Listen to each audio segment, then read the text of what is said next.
ودوست عليه برضه بياخد وبيدي، يبقى الاثنين شغالين. طب انا ازاي اعرف ان هو بايظ ولا سليم؟ اخليك معايا بقى واحده واحده كده. هتحل الصواميل بتاعه المساعد خالص اهو، وهتجيب مفتاح 14. هتحل الصاموله اللي هي بتاعه المساعد، اللي ماسكه قلب المساعد نفسه، اللي هي ديت.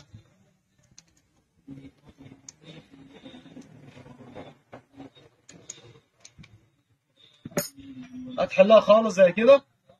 ده لو انت عشان تختبر المساعد بتاعك اذا كان سليم او بايظ، او عشان تتاكد ان الصنايعي كان هو مظبوط، او انت هتبقى مغير المساعد باقتناع. هتشيل السوسته دي وهتشيل حاجه زي كده، ودي جلده ما تشغلش بالك، ممكن تركب ما تركبش عادي. وهتمسك المساعد ده من هنا كده، ركز معايا واحده واحده. تعالى هتمسك المساعد. بص المساعد ده بايظ اهو، احنا كنا بنضغط عليه او بنتك عليه على البنك دلوقتي والسوسته راكبه، تحس ان هو شغال 100,000. بص بقى المساعد، بص بص بص، مفيش فيه خالص اهو. بص المساعد مفيش فيه كبس خالص اهو.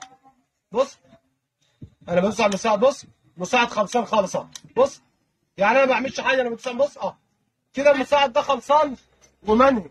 طب انا دلوقتي، طب انا ايه اللي عرفني؟ هحل لك برضه الجديد وهوريك الفرق بين الاثنين. يعني ده القديم اللي طالع